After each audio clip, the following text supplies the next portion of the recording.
Bien, les invito a que me acompañen en el Nuevo Testamento en esta ocasión, en el libro de Marcos, Evangelio según Marcos, el capítulo 8.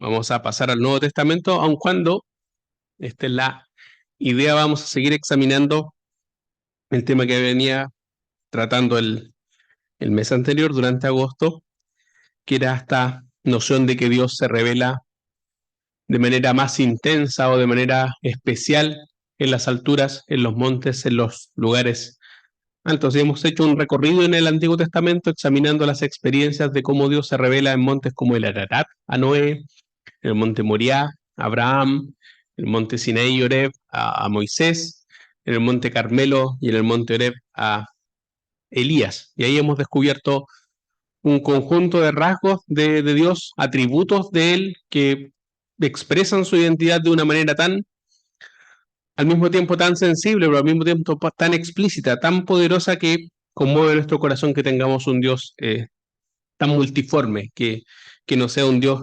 monólogo, monótono, sino que podamos aprenderlo desde tantas aristas y justamente eso debería enriquecer nuestra devoción para con Él. Pero Dios se sigue revelando en las alturas, que esto lo hace en el Nuevo Testamento, y quiero que podamos contemplar y examinar tres momentos en la vida del Señor Jesús. El Señor Jesús en tres montes. Hoy voy a escoger un monte y en las otras dos oportunidades que me toque compartir la palabra examinaremos los otros. Hoy quiero que meditemos sobre el monte de la transfiguración, después el Señor Jesús en el monte de los olivos y la culminación de esta serie de mensajes, 9 mensajes, sería el monte del Calvario, que es la revelación cumbre, culmine y más potente de cómo es Dios.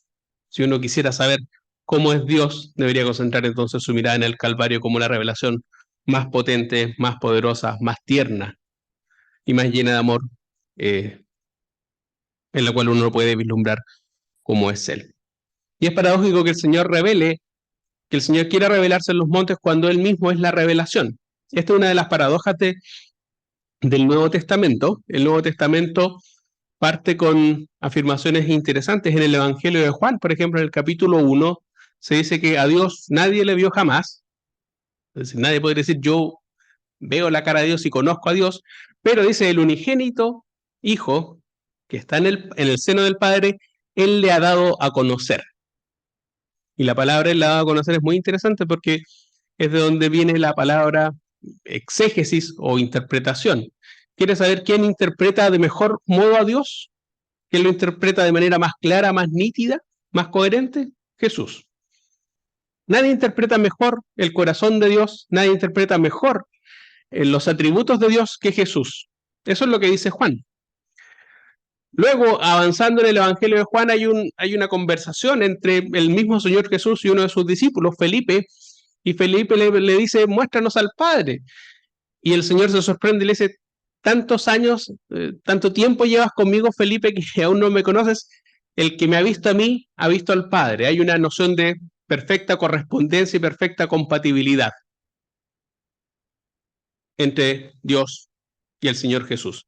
Si quieres conocer al Padre, te basta con conocerme a mí. Esas son palabras del Señor Jesús, que van a ser reivindicadas, por ejemplo, en el capítulo 1 de Colosenses, cuando dice Pablo, hablando del Señor Jesús, que Él es la imagen del Dios invisible. La imagen del Dios invisible. Y por último, el autor a los Hebreos, también en el capítulo 1 va a decir que Él es la imagen misma de su sustancia. Todas estas reflexiones tienen que ver con una cuestión fundamental. ¿Quieres conocer a Dios? ¿Quieres saber cómo es Dios? Que es una pregunta probablemente muy antigua en la historia de la humanidad. ¿Cómo es Dios? ¿Cómo puedo saber yo quién es Dios?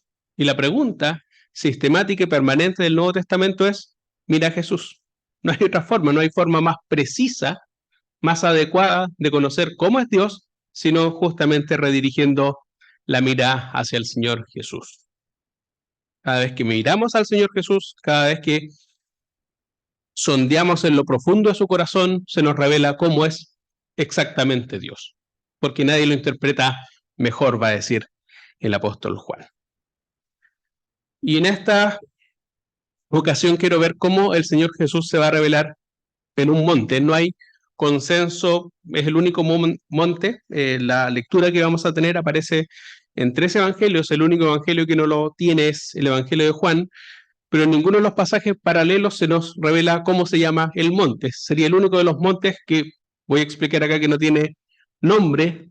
Teorías no han faltado, algunos dicen es el monte Tabor, otros es el monte Hermón, otros dicen que es el monte Mirón, que es la montaña más elevada de Israel. En cualquier caso, no es importante, esto no es una lección de geografía, no importa saber cuál monte específico es, ni cuál es la altitud, ni su situación geográfica, no es una clase de geografía, porque lo que importa del monte es lo que sucede en este monte, y es el monte de la transfiguración. Entonces, vamos a abrir, como decía al inicio, nuestras escrituras en el capítulo 8, según Marcos, pero vamos a leer un poquito antes, en el versículo 27. Marcos 8, 27. Dice así la palabra del Señor. Salieron Jesús y sus discípulos por las aldeas de Cesarea de Filipo, y en el camino preguntó a sus discípulos diciéndole, ¿quién dicen los hombres que soy yo? Y ellos respondieron, unos, Juan el Bautista, otros, Elías, y otros, algunos de los profetas. Y entonces él les dijo, ¿y vosotros, quién decís que soy? Y respondiendo Pedro le dijo, tú eres el Cristo. Pero él les mandó que no dijesen esto de él a ninguno. Y comenzó a enseñarles que le era necesario al Hijo del Hombre padecer mucho y ser desechado por los ancianos, por los principales sacerdotes y por los escribas y ser muerto y resucitar después de 3 días. Y esto les decía claramente. Y entonces Pedro lo tomó aparte y comenzó a reconvenirle. Pero él, volviéndose y mirando a los discípulos, reprendió a Pedro diciendo, quítate de delante de mí, Satanás, porque no pones la mira en las cosas de Dios, sino en las de los hombres. Y seguimos leyendo ahora ya en el pasaje principal, versículo 2 del capítulo 9. 6 días después de estos sucesos, Jesús tomó a Pedro, a Jacobo y a Juan y los llevó aparte solos a un monte alto y se transfiguró delante de ellos. Y sus vestidos se volvieron resplandecientes, muy blancos como la nieve, tanto que ningún lavador en la tierra los puede hacer tan blancos. Y les apareció Elías con Moisés, que hablaban con Jesús. Y entonces Pedro dijo a Jesús, Maestro, bueno es para nosotros que estemos aquí y hagamos 3 enramadas, una para ti, otra para Moisés y otra para Elías, porque no sabía lo que hablaba, pues estaban espantados. Y entonces vino una nube que les hizo sombra, y desde la nube una voz que decía, este es mi hijo amado, a él oíd. Y luego, cuando miraron, no vieron más a nadie consigo, sino a Jesús solo. Y descendiendo ellos del monte, les mandó que a nadie dijesen lo que habían visto, sino cuando el Hijo del Hombre hubiese resucitado de los muertos. Esta es la lectura, que el Señor bendiga su palabra.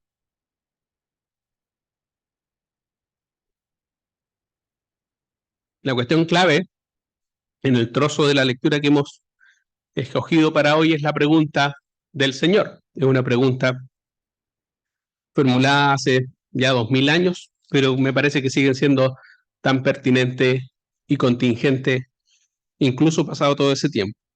¿Quién dicen los hombres que soy yo? Hace una especie de sondeo de opinión. No existían encuestas de opinión en esa época, solo existía el boca a boca, pero si hubiesen existido encuestas de opinión, el Señor Jesús habría testeado cuáles qué es lo que piensan las personas, cuáles son los índices de aprobación del Señor Jesús, o quién piensan que Él es. Y las respuestas son interesantes, unos Juan el Bautista, otros Elías y otros algunos de los profetas. ¿Eres alguien importante sin duda? Sí. Santo, tal vez. Bueno, por supuesto, pero nada muy significativo de lo que no hayamos visto hasta ese momento, podrían ser las respuestas. Si uno quisiese levantar la misma pregunta en el día de hoy, las respuestas quizás no diferirían mucho. ¿Quién es el Señor Jesús? Bueno, un buen personaje histórico, un notable maestro de moral sin duda, una persona buena, buena adentro, como dirían las abuelitas, un sanador poderoso, un gran sabio, un ejemplo de líder moral,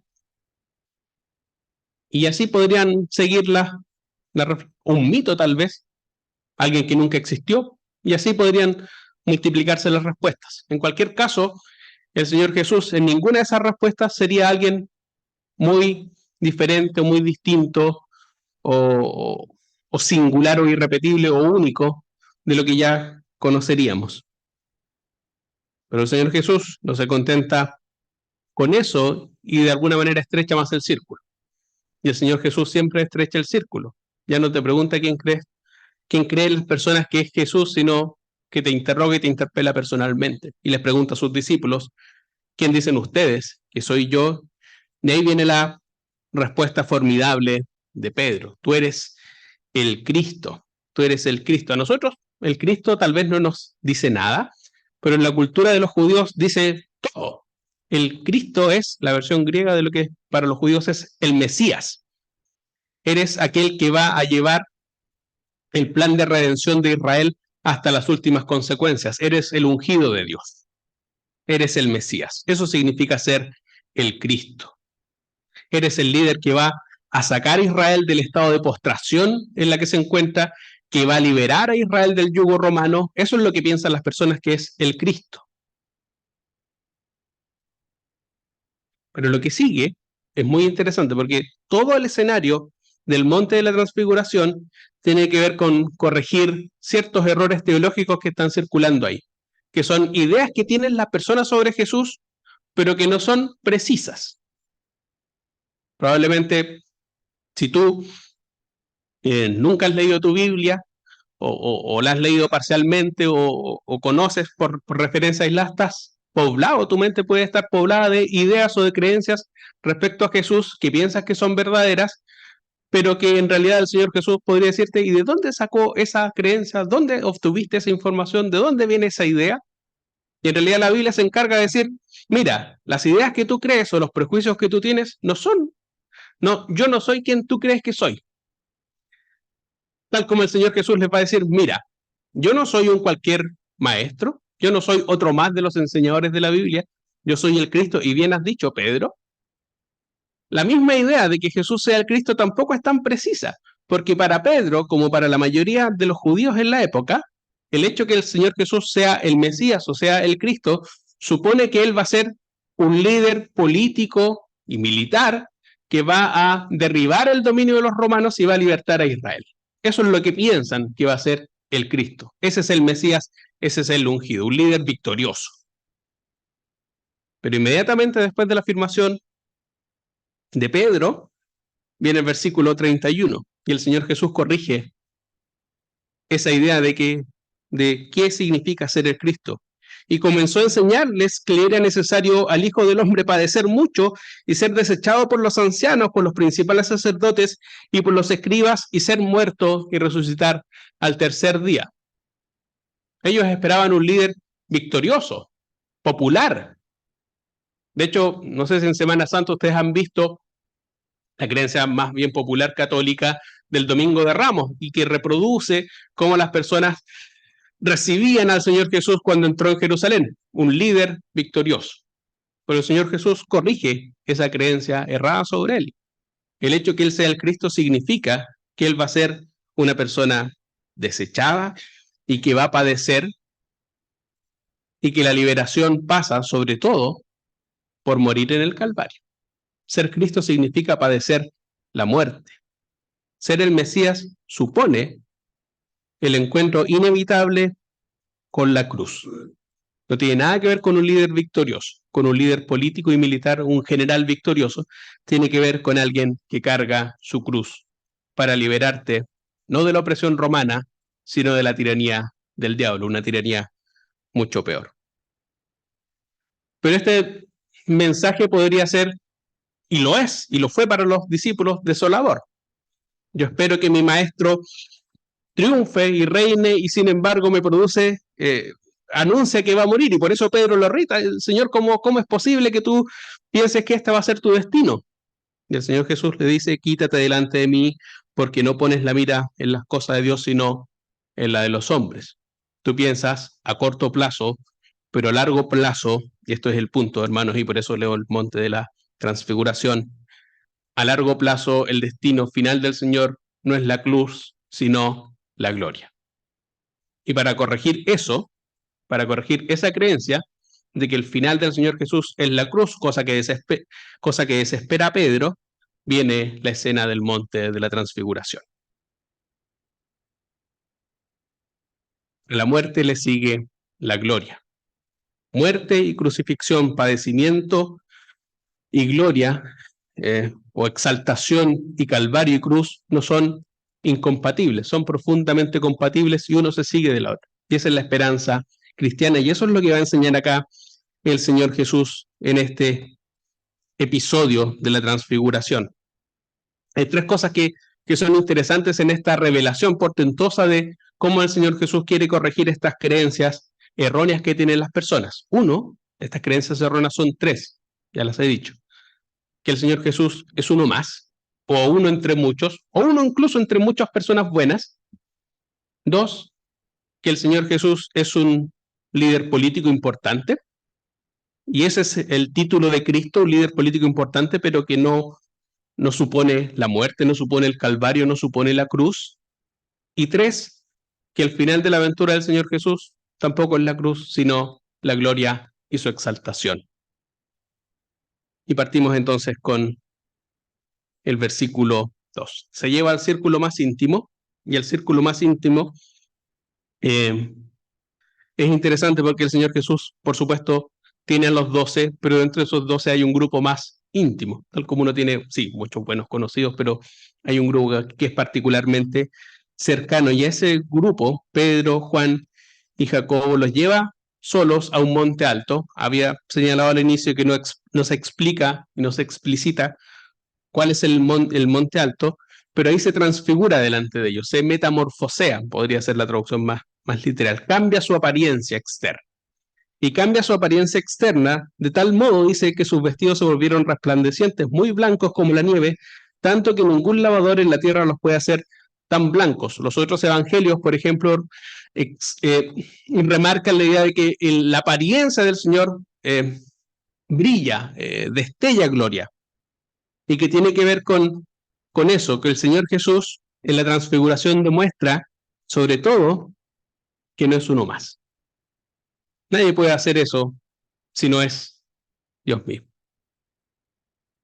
Esa sería la primera forma en la cual el Señor Jesús en el monte de la transfiguración se revela como alguien divino, como alguien divino. Si lo piensan, cada vez que hemos estado examinando hasta acá, son las personas que se encuentran a Dios en un monte. ¿Sí? Y ahí reciben o quedan impactadas cuando atisban cierto fulgor de la gloria de Dios. Eso es lo que le pasa a Moisés cuando primero ve la zarza ardiendo y después cuando en el Sinaí, en la manifestación de las tablas de la ley, aparece la gloria de Dios en una nube o aparece en un silbo apacible para Elías en Eliseo. Todas son testigos de la presencia de la gloria de Dios. Pero acá es el Señor Jesús que se revela a sí mismo como Dios, como una especie de pincelada, atisbo, de lo que va a efectivamente ser su glorificación final. Es lo que uno podría dar una muestra, un tráiler, no la película completa, sino apenas un atisbo de lo que va a ser su glorificación final. Y esto es interesante. ¿Sabe por qué? Porque si lo recuerda, cuando Moisés sube al monte Sinaí para encontrarse con Dios, cuando baja, su cara también ha cambiado de aspecto. Las personas se sorprenden y como que le brilla un poco la cara, está radiante. Y está radiante porque ha estado en contacto con Dios. Pero el Señor Jesús, pero en ese caso Moisés es como la luna. Usted sabe que la luna brilla, pero la luna brilla no porque tenga luz propia, sino porque refleja la luz del sol. Y el Señor Jesús acá, él mismo está revelando su gloria, no reflejando la gloria de Dios. Esto me parece que es muy interesante, Las personas, los seres humanos que podemos, como Moisés en ese momento tan particular, expresar algo de la gloria de Dios, lo hace no por una cualidad innata de él, sino por su comunión con Dios. Pero el Señor Jesús acá es Él quien decide de sí mismo, como una muestra de poder, como un apéndice de lo que Él puede llegar a ser, dar una muestra de exhibición de su grandeza. Sus vestidos se volvieron resplandecientes, blancos como la nieve, tanto que ningún lavador en la tierra los puede hacer tan blancos. Nadie se revela con ese poder, con esa autoridad, sino el Señor Jesús. Y aparecen en escena dos personajes más, como si eso no fuese ya lo suficientemente gráfico de la enseñanza que quiere transmitir el Señor Jesús respecto a su propia persona. Aparecen en escena dos personajes más que han sido también sindicados en esa encuesta que ha hecho el Señor Jesús cuando les preguntan ¿quién dicen los hombres que soy? Y si uno lee cruzados los evangelios, aparecen Elías, aparece Moisés. Es una persona grande como Elías y Moisés, y aparecen en escena en ese monte las figuras de Elías y Moisés. Elías y Moisés tienen mucha importancia en el Antiguo Testamento, al menos por dos cosas. Uno, porque para Lucas, por ejemplo, todo el Antiguo Testamento podría ser sintetizado como la ley y los profetas. Eso es parte del Evangelio de Lucas y parte del relato en Hechos. La ley y los profetas. Entonces usted tiene a Moisés y Elías como la condensación o la síntesis de eso. Pero también, cuando uno examina más en detalle en el Antiguo Testamento, tanto Moisés como Elías son precursores del Mesías. En Deuteronomio, por ejemplo, se dice que en los postreros tiempos va a aparecer un nuevo líder como Moisés, tan importante como Moisés, que va a liberar a su pueblo. Y en el último libro del Antiguo Testamento, en Malaquías, se señala que en los postreros tiempos, antes de la llegada de el Mesías, va a volver a aparecer Elías. Todas las personas saben, o todos los contemporáneos dicen, Elías sería Juan el Bautista, el precursor. He aquí el Cordero de Dios que quita el pecado del mundo. En cualquier caso, esas dos figuras no son figuras de segundo orden, ni secundarias, ni personas que los contemporáneos no pudiesen reconocer. Si uno tuviese que hacer como los tres más importantes del Antiguo Testamento, probablemente ahí estarían metidos sin duda Moisés y Elías. Y Moisés y Elías están en compañía del Señor Jesús. Pero no están solamente en compañía, esto es lo interesante, porque aparece un tercer elemento en esta escena, que es la voz de Dios. Hay tres casos o tres momentos en el monte de la transfiguración que van diciendo que la persona del Señor Jesús no es cualquiera, no es uno más. Su poder para transfigurarse, para mostrar un atisbo de su gloria futura, la compañía de personas que en la tradición bíblica no son irrelevantes, sino figuras formidables como Moisés y Elías, y por último la coronación, que es una voz del cielo. Los cielos se abren también para proclamar la divinidad y singularidad del Señor Jesús. Este es mi Hijo amado, a él oíd. Pero sabe que esto es muy importante, porque cuando uno examina el versículo 4 y el 5, pasa lo siguiente. Tenemos al Señor Jesús desplegando su gloria. Eso ya es suficiente elemento, me parece que es indicativo.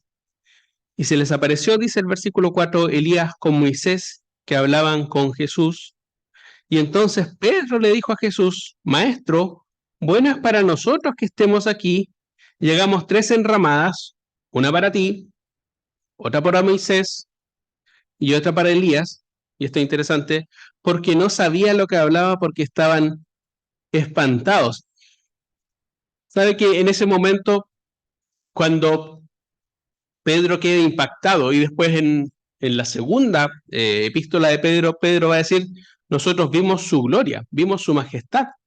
Nadie nos lo contó, lo vimos nosotros como de primera fuente, fuimos testigos presenciales. Hemos visto con nuestros propios ojos su majestad, dice el apóstol Pedro, recordando lo que vio en aquel momento. Pedro se refiere al Señor Jesús como maestro, como rabí. Y esto es sorprendente porque en el capítulo previo, frente a la pregunta, si ustedes piensan que Jesús es un buen maestro tal como cualquier otro, Pedro dice, no, Jesús es el Cristo, el Hijo del Dios viviente, dice el pasaje paralelo en Mateo. Pero acá me parece que hay casi una regresión de Pedro. Pedro afirma cosas, pero nunca es consistente con lo que cree. Es decir, ya lo hemos visto, su declaración sobre que el Señor Jesús es el Cristo no comprende que el Cristo supone el Calvario y la cruz como momento decisivo.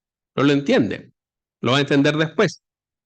Y no deberíamos ser tan severos con Pedro. Ninguno de nosotros lo habría entendido porque esto escapa a la mente finita que tenemos nosotros. Pero después de ver al Señor transfigurado, resplandeciente,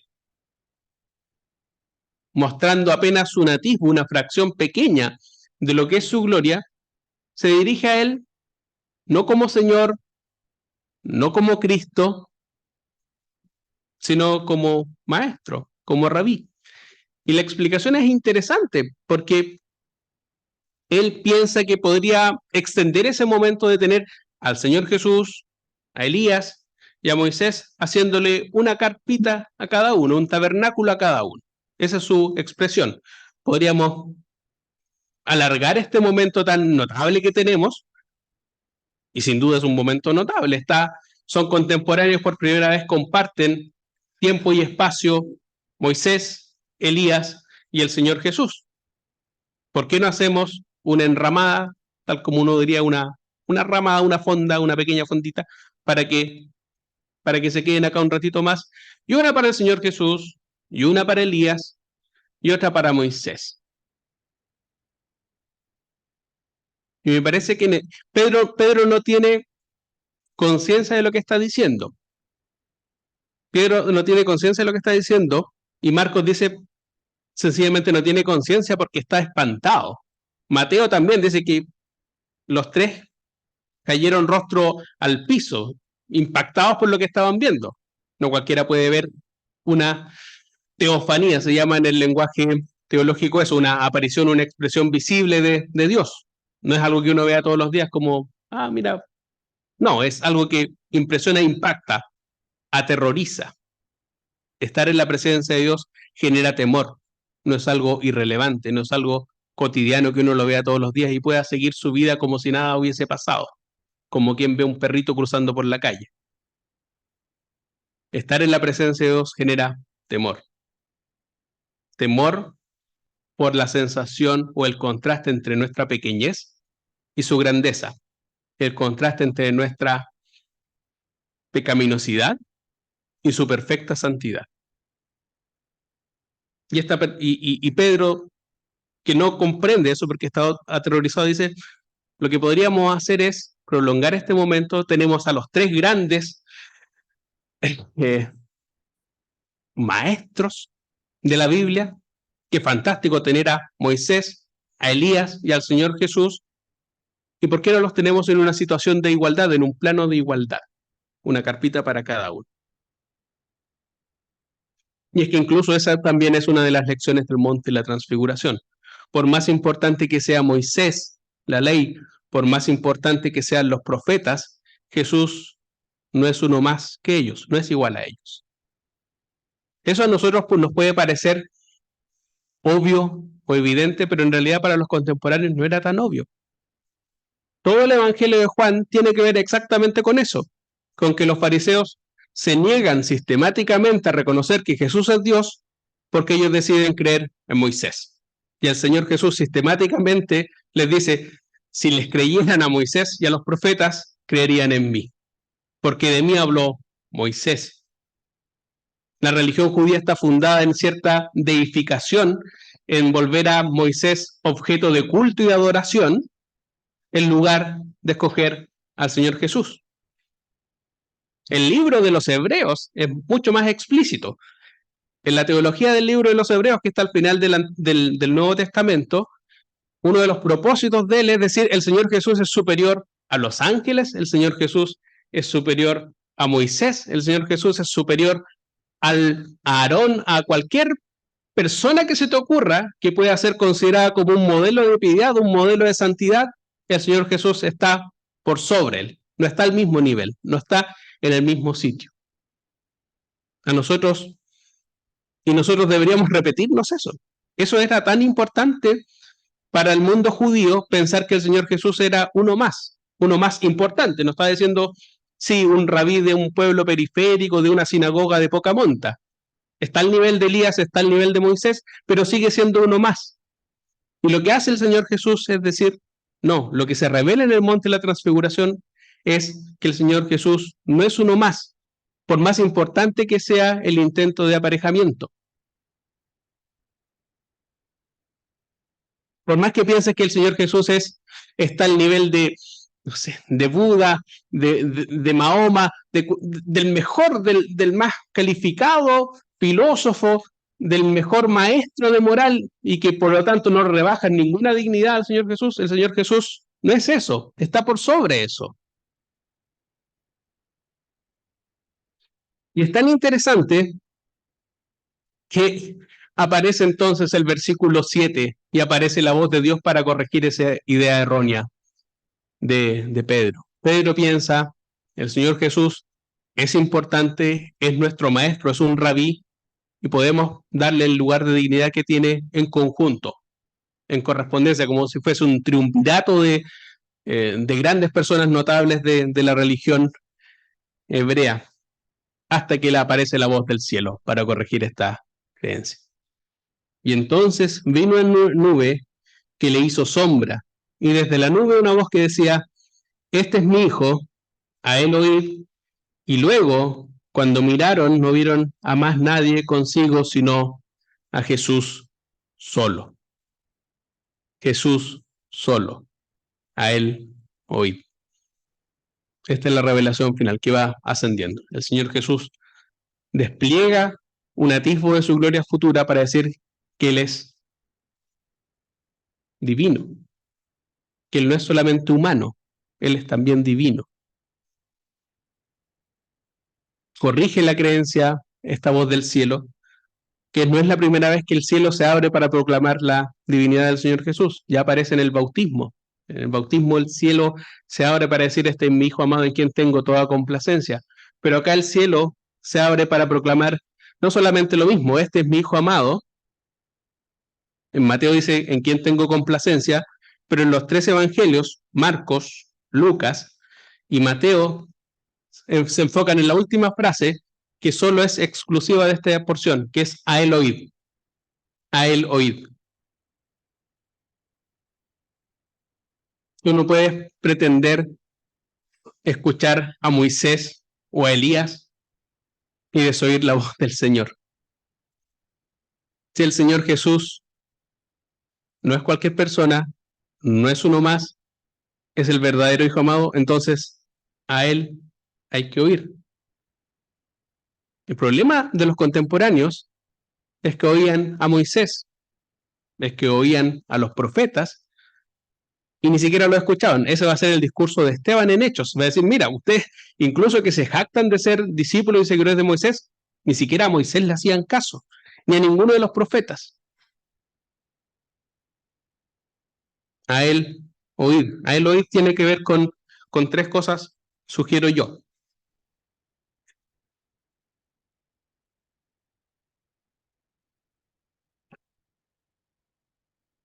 El primer término, que si uno nuevamente pone en una hilera a Moisés, a los profetas y a Jesús, los tres actores que están acá en este episodio, el Señor Jesús terminaría siendo la culminación, el desarrollo final y glorioso del mensaje de la salvación.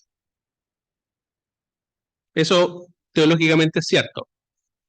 El Señor Jesús lo dice, los profetas, la ley y los profetas hablan de mí. Toda la el mensaje teológico de las Escrituras se sintetiza y tiene su punto culminante en la persona del Señor Jesús. Todo desemboca en la persona del Señor Jesús. Todo el mensaje bíblico desemboca en la persona del Señor Jesús y se centra en Él. Él es su punto culmine, es su momento más rutilante. Y por lo tanto, una forma de entender a Eloí es eso, deja de centrarte en la ley, deja de centrarte en los profetas como elementos aislados, sino pondera, evalúa que ellos conducen necesariamente al Señor Jesús, porque Él es el centro de la revelación. 2, que deberías escucharlo más a Él que a los intérpretes de la ley, que a los líderes de opinión de turno.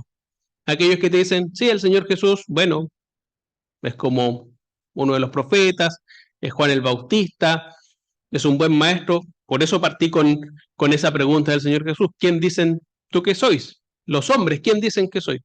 Y muchas veces nuestras opiniones o impresiones respecto al Señor Jesús no están mediadas por las palabras del Señor Jesús ni por lo que Él dice que es, sino por lo que las personas, el ambiente que nos circunda, nos dice que el Señor Jesús es. Deja de escuchar a los líderes de opinión, deja de escuchar, en este caso específico, a los escribas, a los intérpretes de la ley, y céntrate en lo que el Señor Jesús proclama sobre Él. A Él oíd. Y lo tercero es que nosotros mismos también somos fabricantes de falsa teología. La teología de Pedro es una teología mala, es buena y mala. Es buena porque reconoce que el Señor Jesús no es como cualquiera, porque Él es el Cristo, pero su teología es mala, y por eso el Señor Jesús tiene palabras súper fuertes contra Él cuando lo acusa de ser Satanás. Porque en la teología en la teología de Pedro, que el Señor Jesús sea el Cristo, elude la cruz como el momento decisivo donde el Señor Jesús expresa que efectivamente es el Redentor y es el Mesías. Es una teología que no incluye la cruz.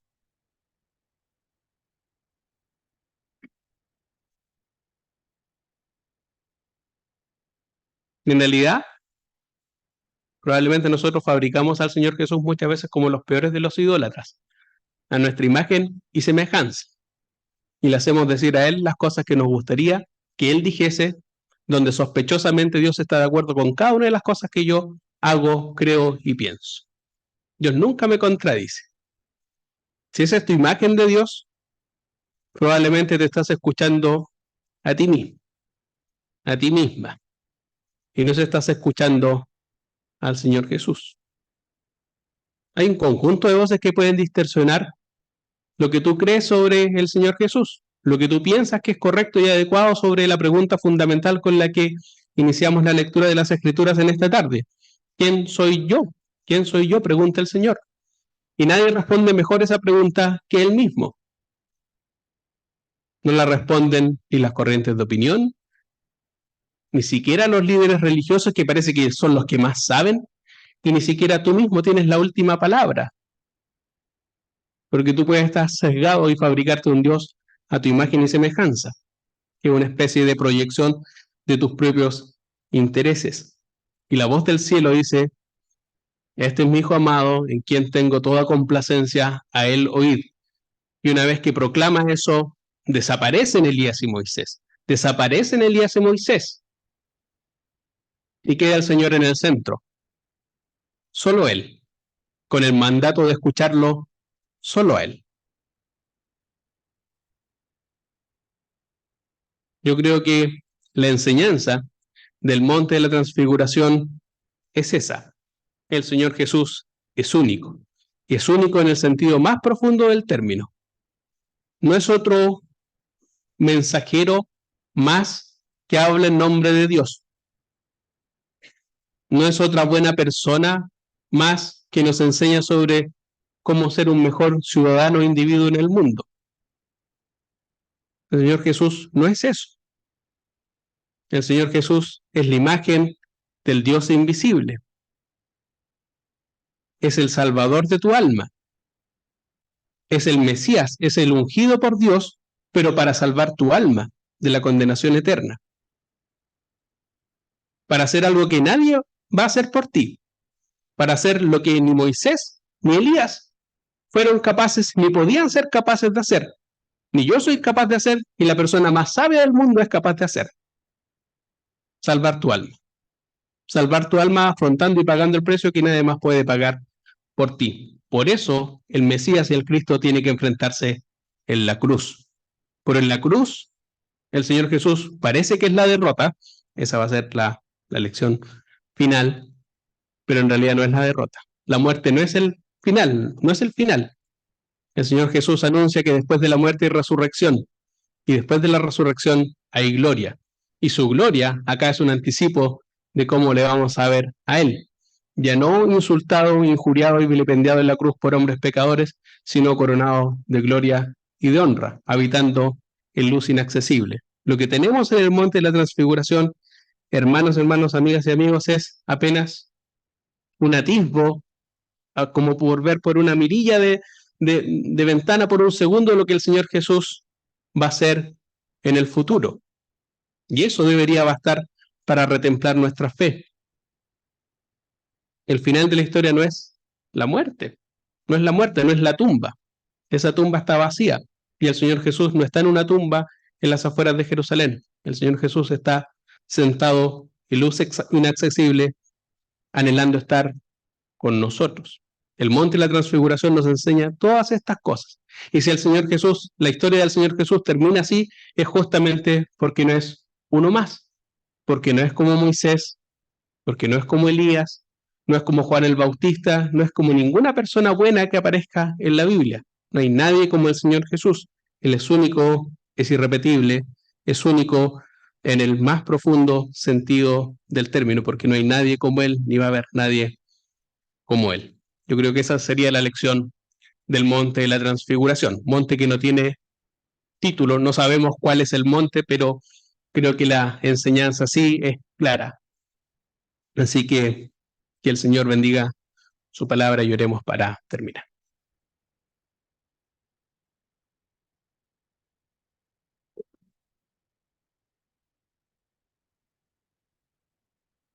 Padre Santo, Dios bendito, queremos agradecerte por tu palabra, Señor, por cómo ella corrige nuestras creencias que muchas veces están tan distorsionadas, Señor, están tan alejadas de lo que tú eres, Señor. Y te agradecemos por cómo las escrituras nos enseñan, nos instruyen y nos corrigen, Señor. Eliminan cualquier posibilidad que podríamos tener nosotros de rebajar tu condición, de rebajar tu dignidad, de rebajar sobre todo tu singularidad, Señor. No hay nadie como tú, no hay nadie que pueda asemejarse a ti, no hay nadie que pueda hacer lo que tú has hecho en favor de nosotros. No hay nadie que haya podido derrotar a la muerte y ahora habitar en luz inaccesible, Señor, y esperar allí por nosotros. Gracias, Padre, porque tenemos esta promesa, porque tenemos la promesa de vivir en tu gloria, porque como los discípulos, Señor, como Pedro, Juan y Jacobo pudieron vislumbrar un atisbo de tu gloria, Señor, y eso confirmó su fe en los momentos más sombríos de la cruz. Así también nosotros, Señor, podemos aferrarnos a la esperanza, a nuestra fe, de que podemos morar contigo, Señor, en gloria celestial, porque tú eres el Rey de gloria, Señor. Gracias porque no estamos en presencia de alguien que haya pasado por el mundo para enseñarnos cosas buenas, unas lecciones de moral, sino nos enfrentamos frente al Salvador del mundo, aquel que le declaró que Él es el mejor intérprete de Dios, que nadie conoce y revela mejor el corazón de Dios, sino tú, del cual el único Señor se puede proclamar desde el cielo que eres el Hijo de todo el contentamiento de Dios, Señor. Nunca el cielo se ha abierto para proclamar eso de ningún otro hombre en la historia de la humanidad, Señor, sino solo de ti. Este es mi Hijo amado en quien tengo todo contentamiento a él oír. Y rogamos, Señor, que en esta noche nosotros podamos oírte a ti, que dejemos de oír otras voces, que dejemos de ponerte en el mismo nivel que otras voces, Señor, y que podamos darte el lugar de preeminencia que solo tú mereces porque solo tú has entregado todo en favor de nosotros. Bendice a las familias que están aquí representadas, guarda a nuestros hermanos y hermanas que están padeciendo, Señor, aflicciones, padeciendo enfermedades, Señor. Guárdanos también en el retorno a nuestros hogares y ayúdanos en lo que resta esta semana a vivir vidas que te honran, Señor. Esto lo pedimos en el nombre del Señor Jesús. Amén. Próxima reunión, oración, estudio, Segunda Tesalonicenses, el día jueves a las 7.